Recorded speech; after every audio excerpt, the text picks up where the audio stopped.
Então vamos lá, Carol. Como foi para você ser mãe?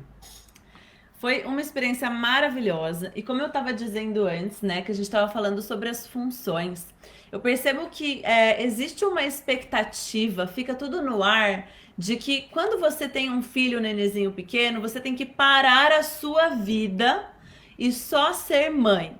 E de fato isso é necessário num pós-parto precoce, né? Assim que o neném nasceu, a gente inclusive tem uma necessidade de se recuperar dessa experiência tão transcendental que é o parto, tão intensa, né? E a gente precisa nesse momento se conectar só a gente com o nenê.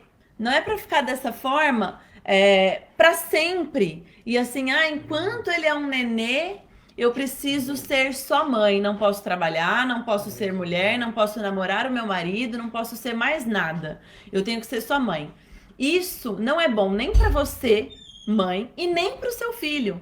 Porque o filho pequeno, ele precisa desde cedo entender que você não é só mãe. Porque se de repente você fica lá um ano inteiro, 2 anos, sendo só mãe e não faz mais nada, a hora que você quiser começar a trabalhar, o que esse filho vai entender? Ué, mas o que você está fazendo? Você é só minha mãe, você tem que ser inteira minha. E aí começa uma dificuldade muito grande, porque você já mal acostumou essa criança durante 2 anos. Tem inclusive mães, né, que falam sempre assim: agora a mamãe vai trabalhar, né? Agora a Uhum. mamãe vai ali, vai sair com o papai. Não, não é a mamãe que vai trabalhar, não é a mamãe que vai sair com o papai. Agora eu vou trabalhar. Porque o filho precisa entender que existe um eu, que existe uma mulher ali. Então, claro, meu nenê tem 4 meses, eu estou me dedicando para ele muito, mas não única e exclusivamente. Então, eu atendo alguns pacientes, ele mama em livre demanda. Então, a minha prioridade nesse momento, sim, é ser mãe, estar disponível para ele. Eu quero que ele sinta a minha presença e que ele perceba que eu estou ali para ele, mas que desde já ele vai também perceber que eu, além de ser mãe dele, sou mulher do pai dele e sou uma profissional que trabalha. Então, falando nisso, o meu modelo é esse que eu passei para os meus filhos. Eu tive 3 filhos durante a faculdade de medicina e a residência. A maioria das pessoas que estão aqui conhecem a minha história, porque isso já está gravado. E muita gente fala que se inspira na história. Então, se eu passei para os meus filhos que eu não precisei parar a minha vida porque eu tive filhos, eles estão fazendo a mesma coisa. Isso significa que nós somos modelo para os nossos filhos. O que a gente faz é o que eles vão aprender que é o adequado. Agora nós temos aqui uma pessoa que é a Lila Custódio, dizendo para a gente que o filho já tem 12 anos e ela segue sendo mãe. Olha, Lila, você não é a minoria, você é a maioria. Porque a maioria das pessoas, quando a gente pergunta numa roda das funções, quanto por cento você é mãe, esposa, filha, profissional e mulher, a maioria coloca 80% eu sou mãe. E muitas vezes de filhos até já adultos ou pré-adolescentes, né, Carol? É. Então, isso que a Carol falou é muito importante. Meu filho tem 4 meses, eu diria atualmente que eu sou 50% mãe, 25% profissional, 25% mulher do meu marido e o resto todo ao mesmo tempo eu tô sendo eu, né? É isso aí. Enquanto tudo isso acontece. Então, e outra coisa, alguém falou assim: não vi o nome. O seu filho participou de uma live com o Fernando, ele é um fofo.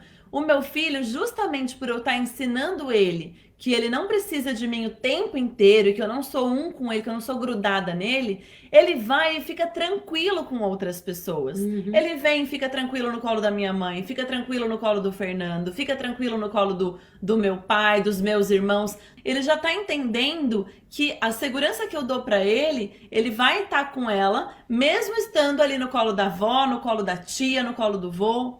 Ok. A Roberta está perguntando assim: eu deixei o trabalho para cuidar do filho há 2 anos.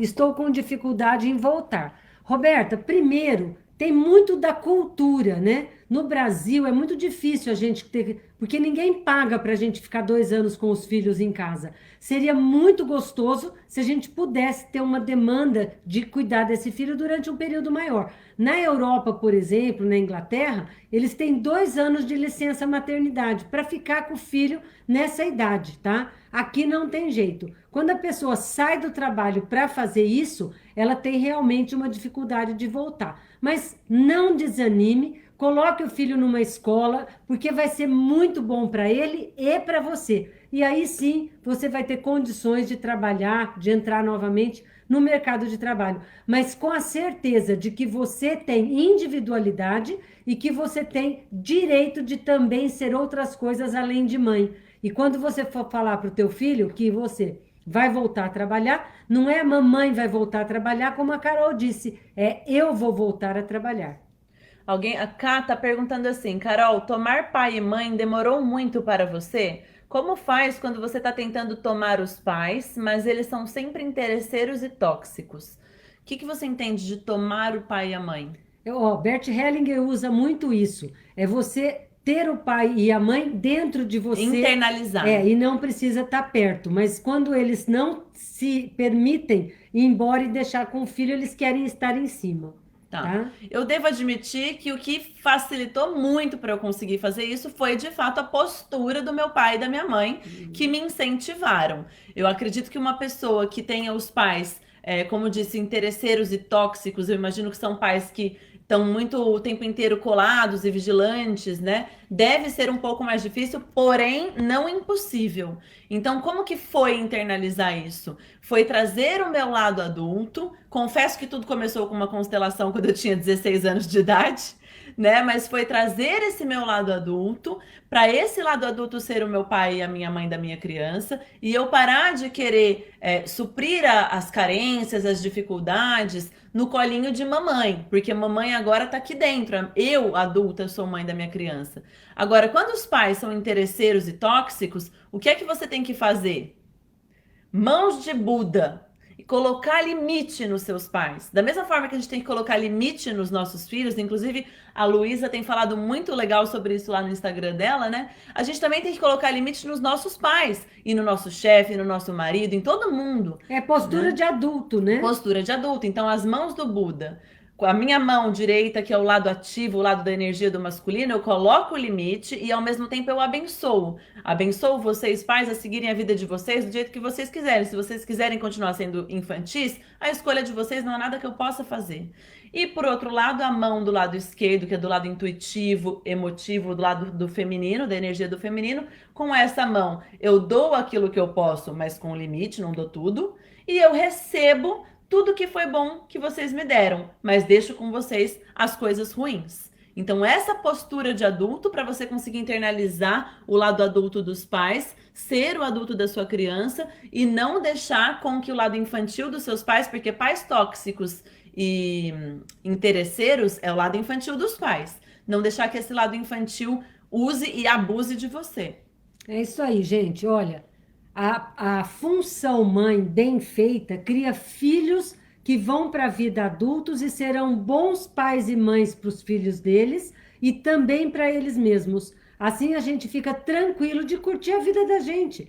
Eu e o Fernando temos uma vida totalmente independente dos filhos meus e dos filhos do Fernando, né? Temos o amor, temos o carinho, curtimos quando a gente está junto, mas não precisa estar perto o tempo todo. É libertador para os dois lados isso, viu? A Laís está falando assim, ainda bem que eu tive acesso às informações antes de engravidar. Exatamente, Laís, ainda bem que você teve, porque assim, quando a gente se torna mãe, é lógico, a gente tem um amor incondicional pelos nossos filhos. Eu tenho um amor incondicional pelo meu filho, né? Só que quando a gente se torna mãe já com essa consciência, a gente vai criar os nossos filhos sem esse excesso de apego que a gente estava falando, né? Não confundir o apego com o amor.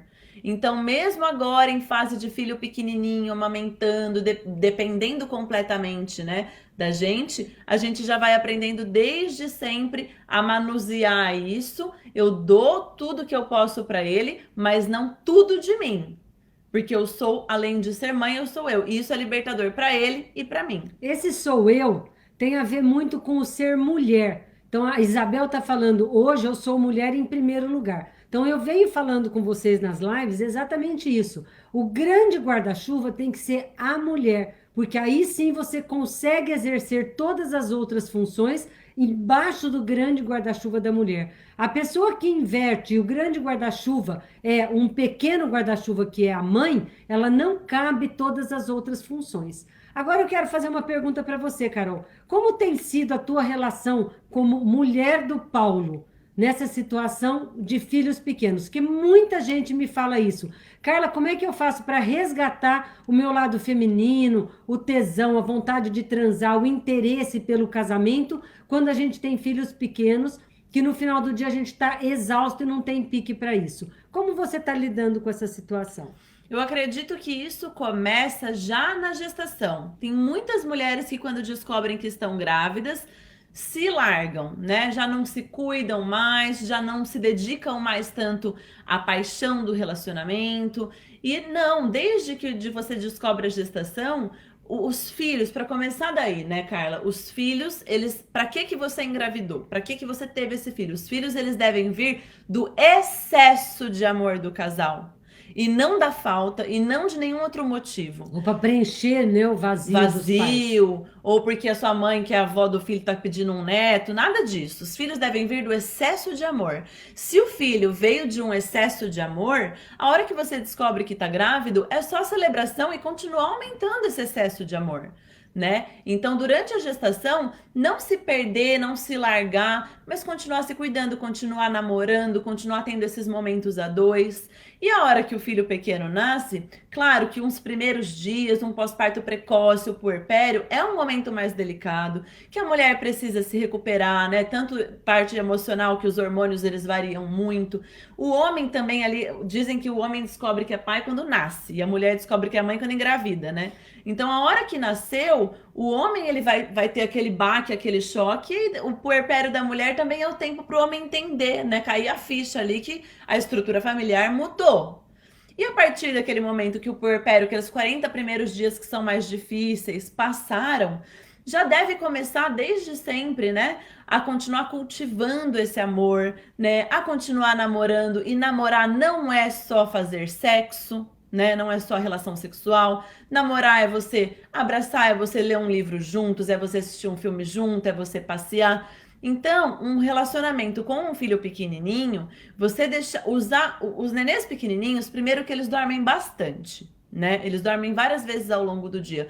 Então, em uma das sonecas que o nenê tem ao longo do dia, vai namorar, vai sentar para assistir um filme junto, vai trocar uma ideia.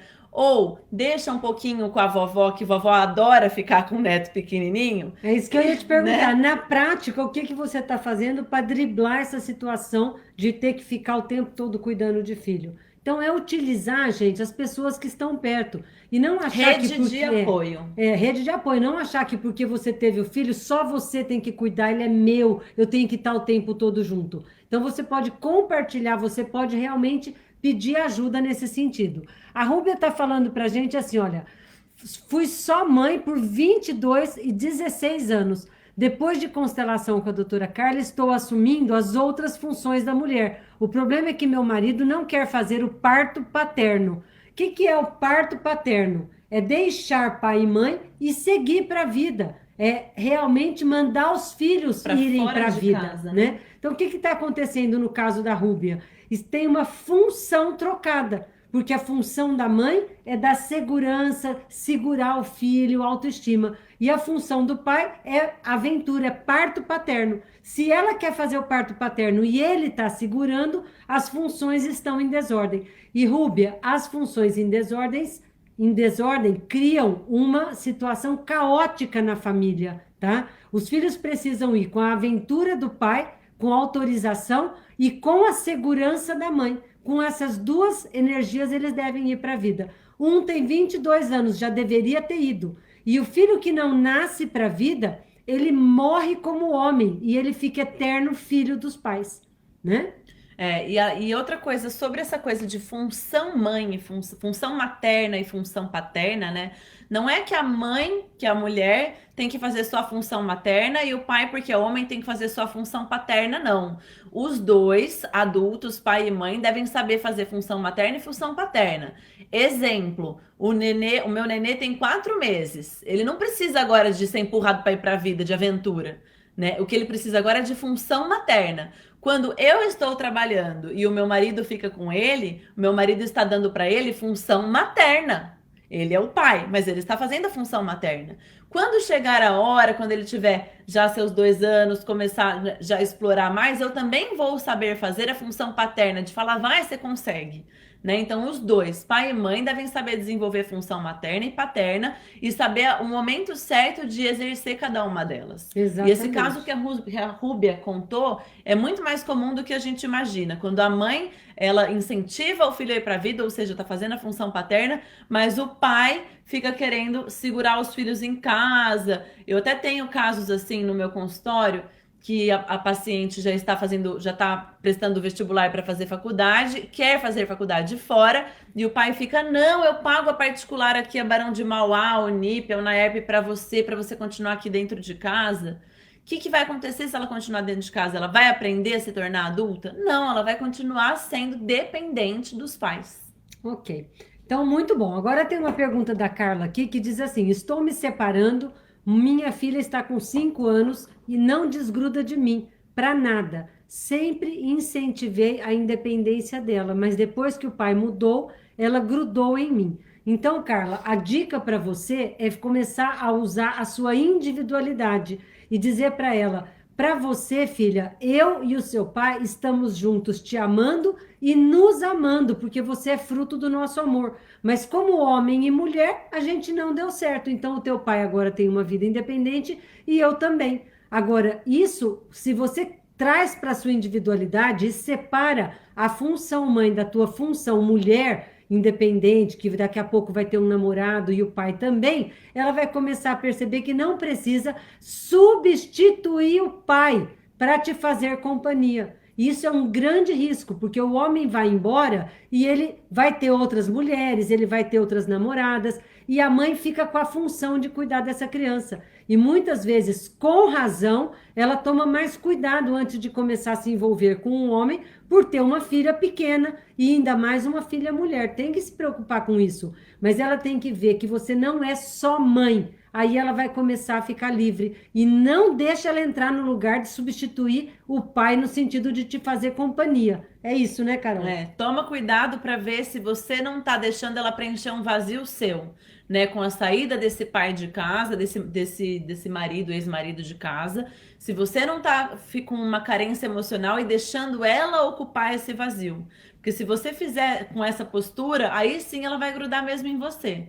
Então, tomar esse cuidado e também usar aquela dica que a gente já falou. Quando for conversar com ela, não é a mamãe agora vai trabalhar, a mamãe... Não, eu agora vou trabalhar, né? Ok. E tem outra coisa, Carla. Você pode dizer para ela com todas as letras: filha, eu não preciso que você fique comigo. Porque pode ser que ela grudou em você, Carla, porque ela está acreditando que você está triste, está chateada, alguma coisa, e ela precisa ficar cuidando de você. Diga para ela: você não precisa ficar grudada em mim, filha. Eu tenho outras coisas para fazer.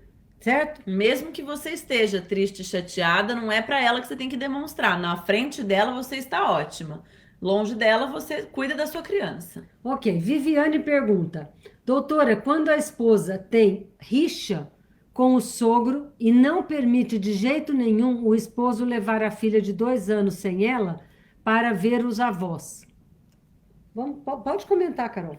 Quando a esposa tem rixa com os sogros, não permite de jeito nenhum o esposo levar a filha sem a esposa. Exato. Isso aí tem muito a ver com essa falta de segurança da pessoa em relação ao sogro e à sogra. E você está perdendo, Viviane, a possibilidade de ter uma rede de apoio mais ampliada. Quando você limita a avó e a sogra, ou seja, a avó materna e a avó paterna, de ficar com esse neto. Você tem que lembrar que o teu filho é metade de você e metade da tua família, e a outra metade é a metade da família do pai. e ela tem o direito de participar dessas duas sociedades, desses dois sistemas. E ela vai poder pegar o que é bom de um e o que é bom do outro. Não necessariamente a mãe precisa estar junto, porque senão você está dizendo para ela que ela só pode ir para a vida se você estiver junto com ela. É. Cuidado, viu, E Viviane? inconscientemente também, você acaba passando uma mensagem para ela de que ela não pode confiar nos avós, de que ela não pode confiar no pai, que ela só pode confiar em você. E ela tem que saber que ela pode sim confiar nas outras pessoas da família. Então isso também não faz bem para ela. Olha, gente, agora a Margarete, ela diz o seguinte: é bom ouvir vocês. Eu fui uma mãe que libertou os filhos para a vida, mas às vezes me sentia culpada por agir diferente das outras mães.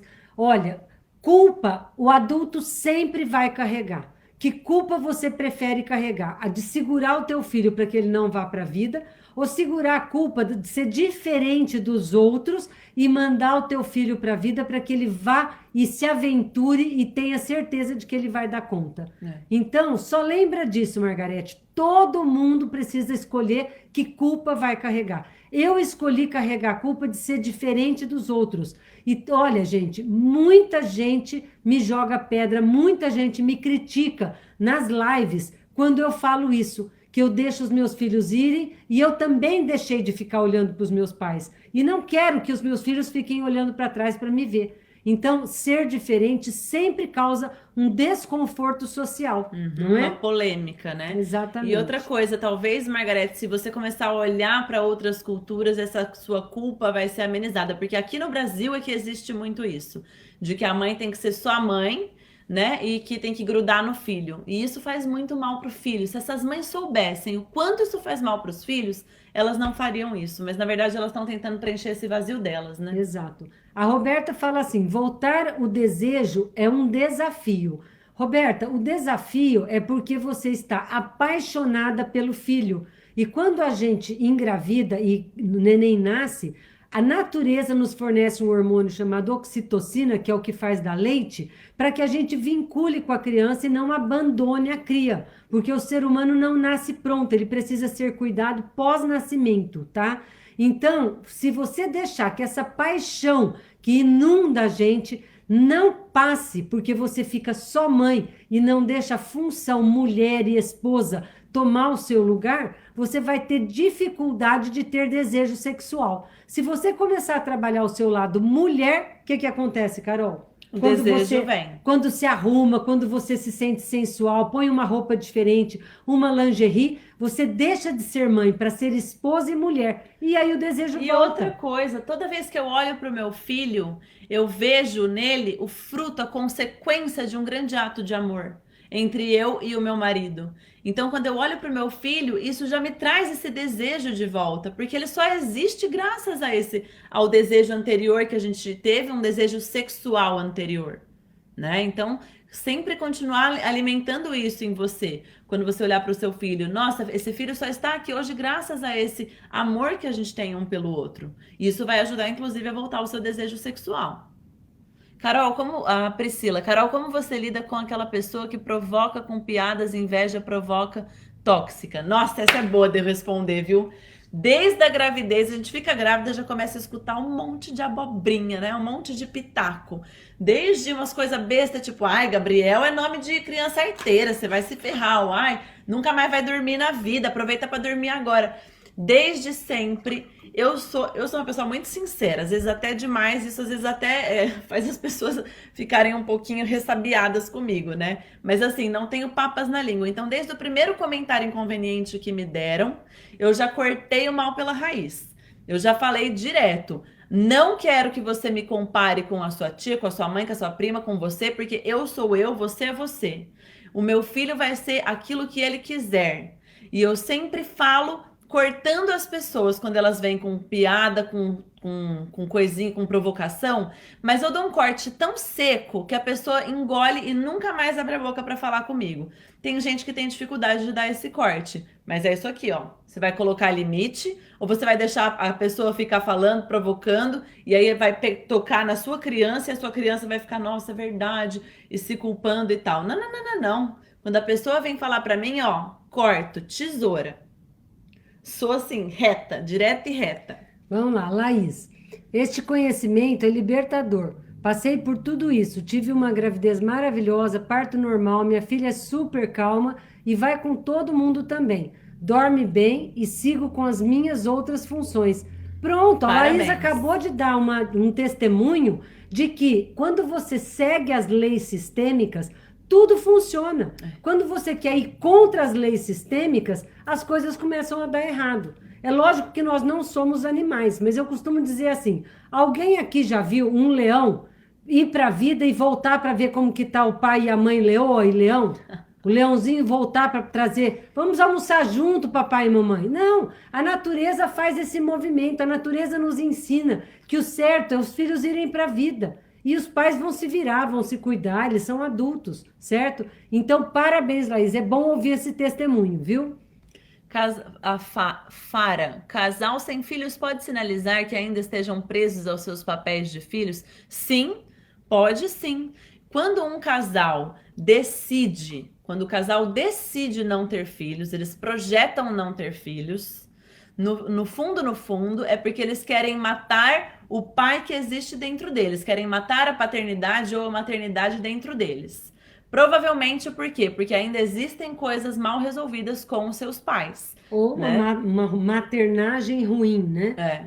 Com- Agora, se o casal não é que não projetou ter filhos, mas ainda não teve, e tá naquele lenga-lenga, tem, não tem, ainda há esperanças, né? Porque o que que os filhos são? Os filhos são o fluxo de amor da família que vai passando de gerações em gerações.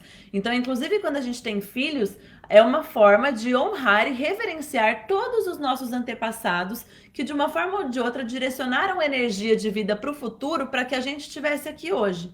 Então, quando a gente tem filhos, a essência de todos os antepassados está lá. E a gente vai passando esse amor para frente. Se a gente não tem filhos, o que vai acontecer? Um dia a gente vai morrer e aí é o que acontece de morte da família, que é uma coisa muito triste, porque aí todo o sofrimento de todos os antepassados vai ter sido em vão. A família morre ali. É isso aí. E Fran, eu costumo dizer assim, que a família é como se fosse uma árvore. E se um galho do lado de cá tem uma fruta pendurada e o galho do lado de cá não tem nenhuma fruta pendurada, a energia que vem da raiz subindo pela árvore, ela vai direcionar para onde tem uma fruta, porque a fruta vai gerar uma semente, a semente vai gerar uma nova árvore. E a energia que vai para o lado que não tem fruta é bem menor. Então, quando a gente tem filhos, a natureza ajuda tudo dar certo na tua vida. É como se a energia fluísse para o teu lado, fluísse para o lado onde tem frutos, tá? E os filhos são os frutos da gente, tá bom? Mas que eles venham do excesso de amor, sempre. Ok, vamos continuar. Nossa, gente, tem muita gente. Olha, doutora, por que dizem que nos primeiros 6 meses da criança, a mãe, se puder, tem que se dedicar de forma integral à criança? Bom, vamos lá. A Milena Santos que está perguntando. Por um motivo, é a mãe que molda o bebê. Então, ela começa o preparo do bebê dentro do útero, ou seja, o filho vem metade do cromossoma do pai, metade da mãe. Mas é dentro da barriga da mãe que o filho se desenvolve. Então é como se a mãe estivesse preparando uma argila e ela vai temperar essa argila com a emoção dela.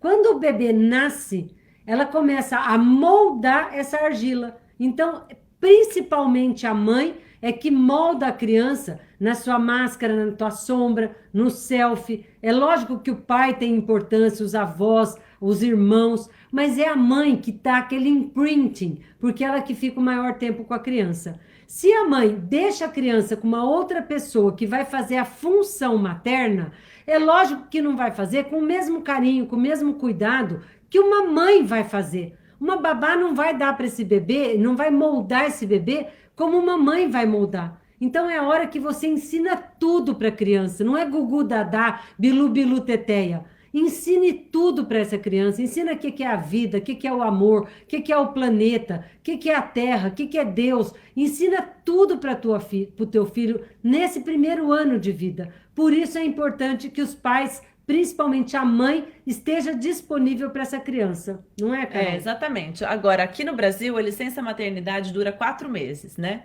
Foi o tempo que eu me dei para ficar exclusivamente com o meu filho. Assim que ele fez 4 meses, eu voltei a trabalhar. Agora, eu voltei a trabalhar, eu trabalho, gente, 3 horas por dia espaçada, uma ali, outra aqui, outra aqui. Muitas vezes essas 3 horas que eu tô trabalhando, ele tá dormindo. Só que o tempo que eu estou com meu filho, eu estou com o meu filho. Presente, estado de presença, porque nada adianta você ficar o dia inteiro com seu filho no colo, aqui ó, mexendo no celular, e o filho tá lá pedindo atenção e você não tá nem aí pra ele, entendeu? Isso não é estar presente. Então, dedicar de forma integral a criança, como ela falou, não é você ficar o tempo inteiro segurando a criança. É quando você estar com essa criança, você estar de corpo e alma, passar para essa criança essa energia, olhar no fundo dos olhos dele, dizer, filho, eu te amo, né? Explicar para ele o quanto ele é amado, o quanto ele foi desejado e tudo isso. E se não foi planejado, né? Não foi planejado, mas escolhi ter você porque eu te amo. Então, é quando você está com seu filho se dedicar no estado de presença e não querer ficar fazendo 1000 coisas ao mesmo tempo. Agora, por que que eu voltei a trabalhar também? Para ele, porque eu quero poder proporcionar para ele um futuro brilhante. Eu quero poder proporcionar para ele, assim como os meus pais proporcionaram para mim, poder fazer um ano de intercâmbio fora. Então, tudo isso faz parte dessa dedicação integral. Trabalhar também é se dedicar para o filho. Ok, nós estamos aí com 4 minutos para terminar a live. Eu queria agradecer a presença da Carol aqui para participar junto comigo. É uma delícia, lógico que eu estou super orgulhosa. A Carol, como eu, é consteladora sistêmica também. Nessa época de Covid, ela também está fazendo atendimentos online, tanto do Brasil, quanto de Portugal, quanto dos Estados Unidos, porque ela também fala inglês. E fica aqui o convite para vocês que quiserem conhecer, dá para eles o seu Instagram, Carol. É Carolina Pinheiro CS, de Consciência Sistêmica. Como Carla Queiroz CS, ok? Então vamos continuar aqui, só para a gente não perder o pique, né? Só recebe pedra a árvore que dá fruto, né? É verdade mesmo, vamos lá. Laís, julgamento é nada mais que uma confissão de si, e você que se julga e se projeta no outro. Por isso, o autoconhecimento é fundamental. Exato. Laís, você falou agora há pouco da gente também lembrar do pai e da mãe, que é o pai do céu, e a mãe, que é a terra. Então, isso é muito legal. Ela tem uma pegada mais holística. E eu também tenho, a Carol também, olha, minha roupa tá toda aqui de constelação holística, né? Mas é isso aí, gente, olha. Vou ver se dá para responder mais uma. Ana, não consigo gostar da minha sogra. Tudo que ela diz, eu acho que é mentira. Ela nunca contou ao meu esposo quem é o pai dele. Faz tudo pelas filhas do meu cunhado e nada pelos meus. O que poderia explicar? O que poderia explicar isso? Bom, o que explica isso é que a tua sogra, ela pegou o filho para ela. O filho, seu esposo, é um filhinho da mamãe. E ela tem a prioridade de querer o filho dela, por isso ela não vai ficar cuidando dos seus. E ela entrou numa competição com você. Todo mundo que tem essa situação, quando é filhinha do papai ou filhinho da mamãe, eles têm dificuldade de aceitar essa nora, ok? Gente, infelizmente nosso tempo acabou, temos aí 24 segundos restando. Quer saber mais? Até a semana que vem, terça-feira, às 20 horas. Um beijo! Beijo, obrigada!